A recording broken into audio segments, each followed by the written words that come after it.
பாத்தீங்களா சக்திவேல், பாத்தீங்களா? பொண்டாட்டியுடைய ஆசையை புரிஞ்சுக்காதவரு லக்ஷ்மி கிட்ட கணக்கு காட்டணும்னு கப்பங்கஞ்சியை குடிச்சிட்டு மிச்சம் பண்றாரு. இப்ப மொத்தமா அந்த லக்ஷ்மி எல்லாத்தையுமே சுருட்டிட்டு போயிட்டாளா? மாமா வேற ஊர்ல இல்ல. அவர் வந்த உடனே இதெல்லாம் சொல்லணும். என்ன பார்த்து பயந்து ஊரை விட்டு ஓடி போனவ இன்னைக்கு இன்னைக்கு என் தம்பியவே கடத்திட்டு போயிருக்கான். என்ன தைரியத்துல கடத்திட்டு போனா?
அவன் கூட இருந்த ஆறுமுகத்தோட அண்ணனையும் அடிச்சு ஓட ஓட விரட்டி அவன் காலையும் வெட்டின.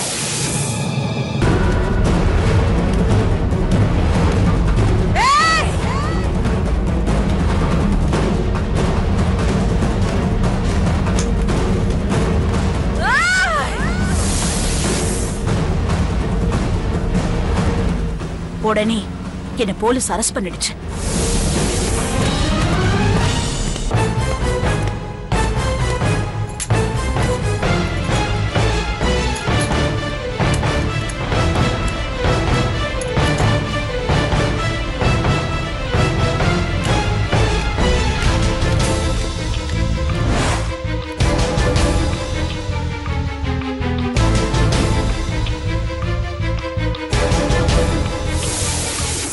கோர்ட்ல நான் செஞ்ச குற்றம் நிரூபிக்கப்பட்டதுனால எனக்கு 3 வருஷம் ஜெயில் தண்டனையும் கொடுத்தாங்க.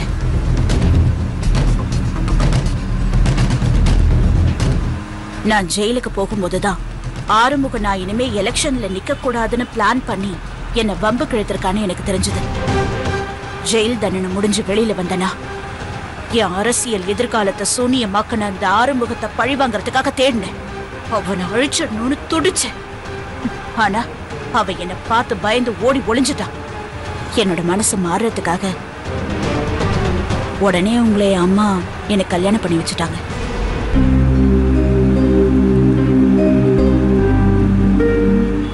நான் குடும்பம் குழந்தைன்னு ரொம்ப சந்தோஷமா வாழ ஆரம்பிச்சிட்டேன். ஐயோ, ரொம்ப கொடுமையானவளா இருக்காளே. இவ கூட நான் குடும்பம் நடத்தி எப்படி ஒரு குழந்தைய பெத்துக்கிட்டேன். அது எடுக்க வந்திருக்கான் அந்த ஆறுமுகம். அவன இருக்கு அவனுக்கு. வேகமா வண்டியை விடுங்க.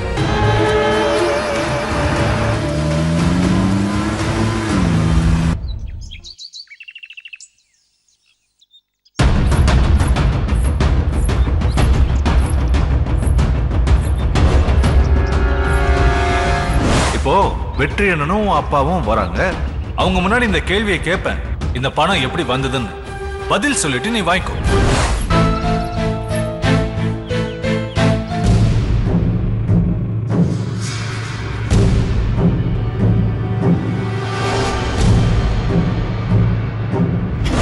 கண்ணு, இது என் வீடு. நான் வச்சதுதான் சட்டம்.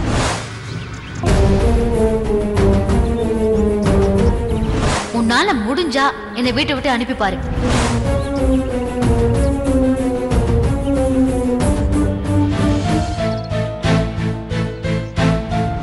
இந்த வீட்ல இருக்கிற பணத்தை அபகரிச்ச மாதிரி இந்த ப்ரூஃபையும் அபகரிக்காத. ஓகே?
கொழுந்தனாரே, மாமா வந்த உடனே என்னோட ஆசை நிறைவேற போகுது. ஆமா நீ நீங்க விருப்பப்பட்ட மாதிரியே இந்த வீட்டோட சாவி கொத்து உங்க கைக்கு வரப்போகுது. இப்ப சந்தோஷம் தானே? சந்தோஷம்தான்.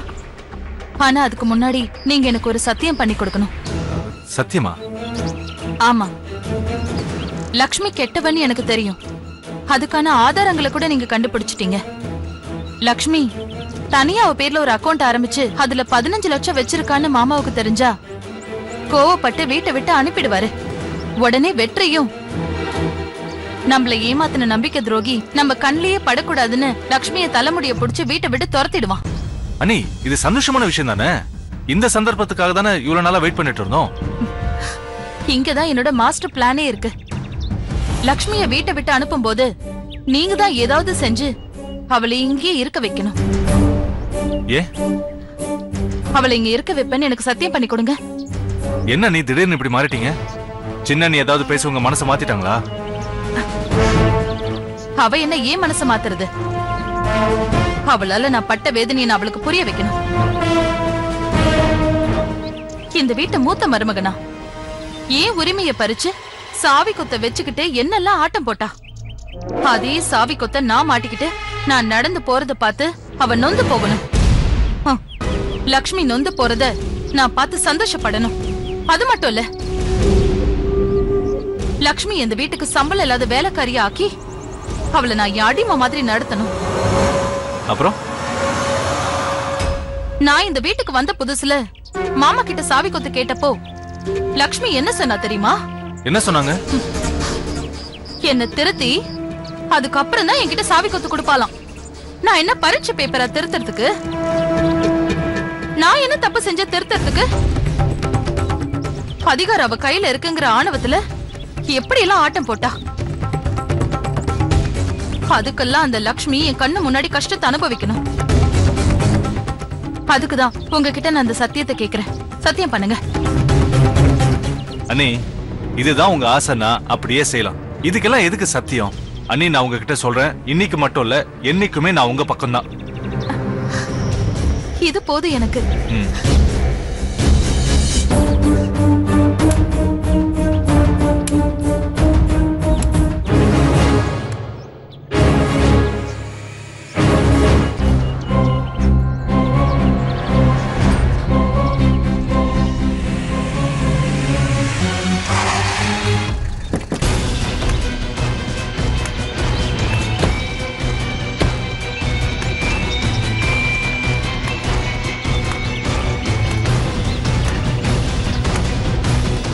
ஆறுமுகம்,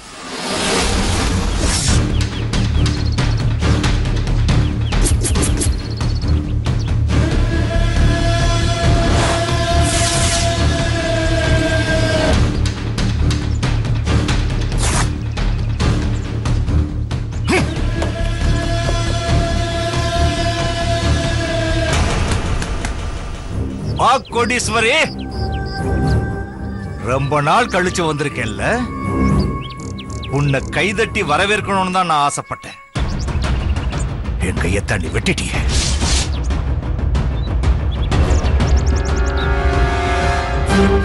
எனக்கு பயந்து இந்த ஊரை விட்டே ஓடுன நீ திரும்ப வந்து என்ன சீன்றேனா உனக்கு 7.5 சனி ஆரம்பிச்சிருச்சுன்னு நினைக்கிறேன். என்ன பார்த்த உடனே என் தம்பி எங்க, அவனை ஒண்ணு செஞ்சிடாதேன்னு பயப்படுவேன்னு நான் நினைச்சேன். பரவாயில்லையே, பயப்படாம நிதானமா தானே இருக்க. ஏய் ஐயா, ஆறுமுக ஐயானு மரியாதையா கூப்பிட்டவங்கள ஒத்த கை ஆறுமுகம்னு கூப்பிட்ட வச்சாலே என் ஜென்ம விரோதிக்கு ஒரு இளநிய வெட்டி கொடு. பாத்தியா, எதிரியா இருந்தாலும் எப்படி கவனிக்கிறேன்னு பாரு. அதுதான் இந்த ஆறுமுகம். நிறுத்துப்பா. சீக்கிரம் வெட்டுறா.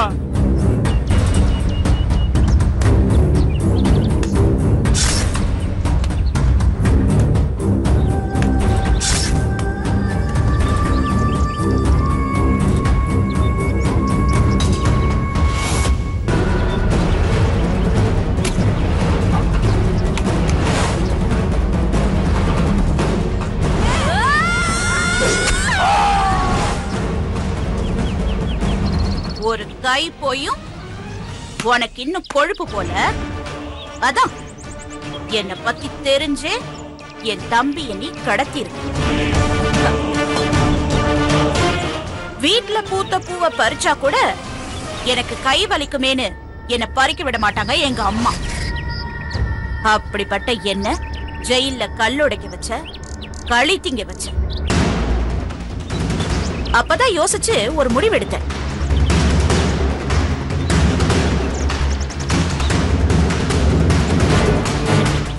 இது என்ன தெரியுமா? தப்பு செஞ்சா தடயமே இல்லாம செய்யணும். என்கிட்ட மோதுறவன் தலையவே சீவிரதா இருந்தாலும் சீக்கிரட்டா செய்யணும். இது ஜெயில்ல நான் கத்துக்கிட்ட பாடம்.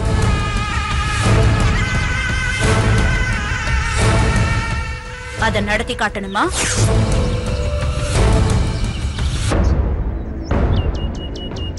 நீங்க என்ன மூஞ்ச பார்த்துட்டு நிக்கிறீங்க? குடிங்க.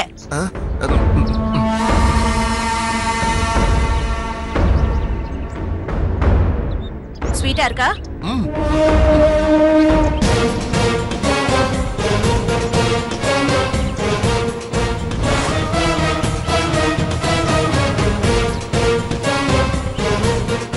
ஆக்சுவலா நீ என் தம்பியை கடத்தின உடனே உன்னோட இன்னொரு கையை எனக்கு வெட்டணும் போல தோணுது. ஏய், என்ன அதை செய்ய வச்சிராத. இந்த கோடீஸ்வரியை பத்தி உனக்கு நல்லா தெரியும். சொன்னா நிச்சயமா நான் செய்வேன். என்ன இதெல்லாம் வேணானுதான் சந்தோஷமா நான் கிச்சன்ல காய்கறியை வெட்டிட்டு இருக்கேன். மறுபடியும் என்ன கையை வெட்ட வச்சிராத.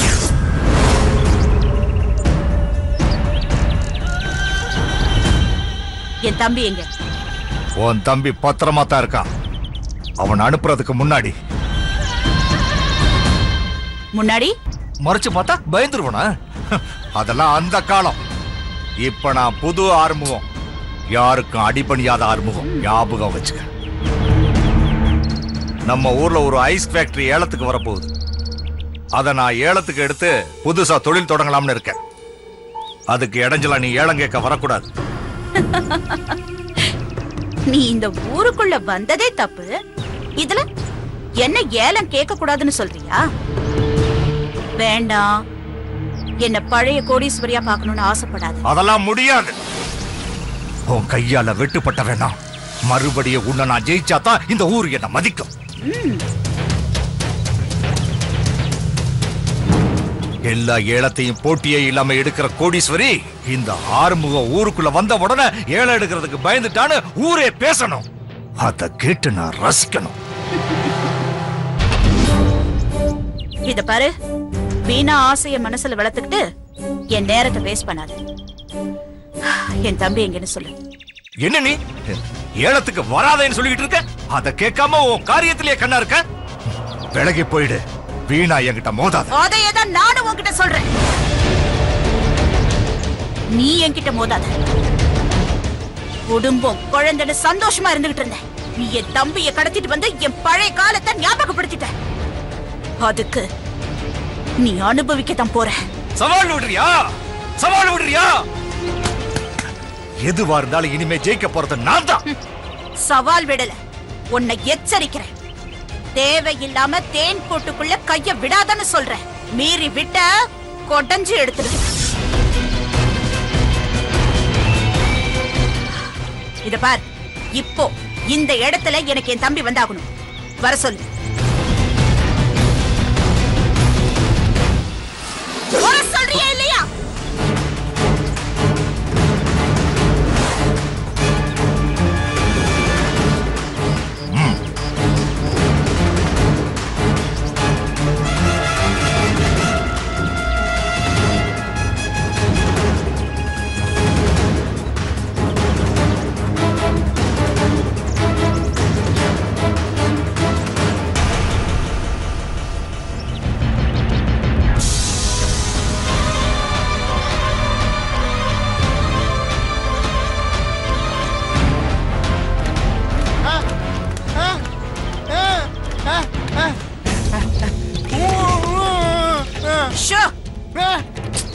ஒன்னும் ஆகல இல்ல?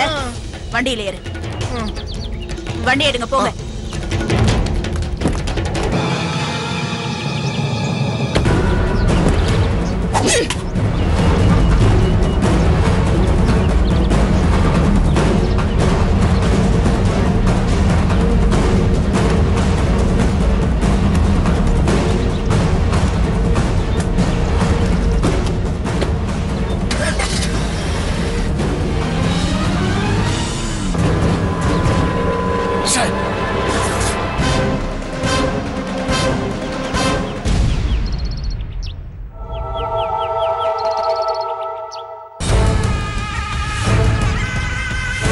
சாவி குத்த வச்சுக்கிட்டு என்னெல்லாம் ஆட்டம் போட்டா. லக்ஷ்மி இந்த வீட்டுக்கு சம்பளம் இல்லாத வேலைக்காரியா ஆக்கி அவளை நான் என் அடிமை மாதிரி நடத்தணும்.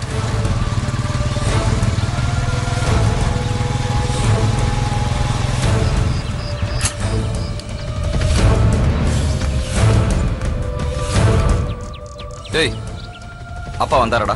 இல்லண்ணா. சரி வெற்றி? இல்ல வரல. ச்சே, இந்த நேரத்துல அவங்க 2 பேருமே வராம இருக்காங்க. மாமா, உங்களுக்கு பிடிச்ச மாதிரி காஃபி போட்டிருக்கேன். தேனு, தேனு, கூப்பிட்டீங்களா மாமா? இங்க பாரு, இனிமே எது குடுக்கறதா இருந்தாலும் எனக்கு நீதான் கொடுக்கணும். காப்பியா இருக்கட்டும், தண்ணியா இருக்கட்டும், இல்ல சாப்பாடா இருக்கட்டும், எதுவா இருந்தாலும் நீ தான் பரிமாறணும், கொடுக்கணும். புரிஞ்சுதா? சரிங்க மாமா. ஏன் மாமா இப்படி எல்லாம் பேசுறீங்க? உலகத்திலேயே பெரிய துரோகம் நம்பிக்கை துரோகம் தான். ஒருத்தங்களை நான் எப்படி எல்லாம் நம்பணும் தெரியுமா? ஏன் தானே நீ கேட்ட புடவையை வாங்கினா கூட செலவாயிடுமேன்னு ஒரு பைசா கூட விடாம கயிறு ஃபேக்டரியில வர மொத்த லாபத்தையும் கொண்டு வந்து கொடுத்த. அவ்வளோ ஏன் வெளியூர் போனா கூட என் பாய்க்கு பிடிச்சதை சாப்பிடாம அப்படியே மொத்த பணத்தையும் கொண்டு வந்து கொடுத்த. ஏன்? நம்பிக்கை. ஒருத்தங்க மேல நான் வச்சிருந்த நம்பிக்கை.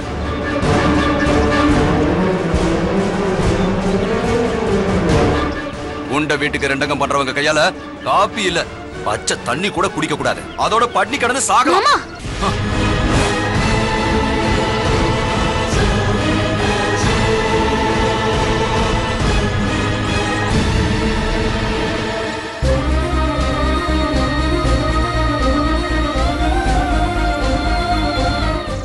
தேனு, மாமா, நான் உன்கிட்ட தான் பேசிட்டு இருக்கேன்.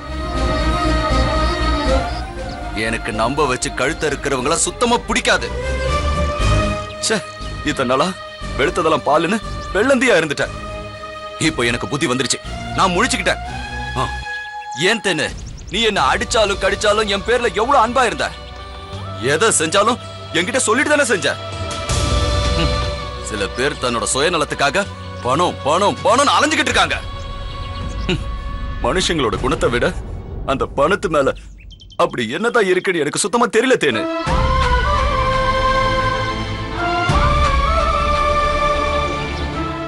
என் தம்பி வெற்றிவேலோட எதிர்காலத்தை நினைச்சா எனக்கு ரொம்ப பயமா இருக்கு.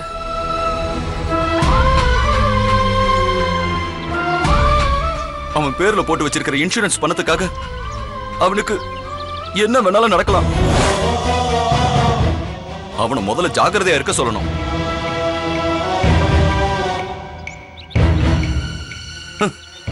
எனக்கு அமைஞ்ச மாதிரி நல்ல பொண்டாட்டி அவனுக்கு அமையலையே.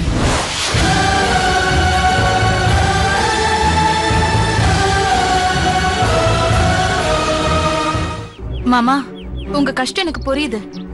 நடந்ததை நினைச்சு உங்க உடம்ப நீங்க கெடுத்துக்க வேண்டாம். நீங்க எனக்கு வேணும் மாமா. நீங்க உங்க ரூம்ல போய் ரெஸ்ட் எடுங்க. உங்களுக்கு நான் சூடா காஃபி போட்டு கொண்டு வரேன்.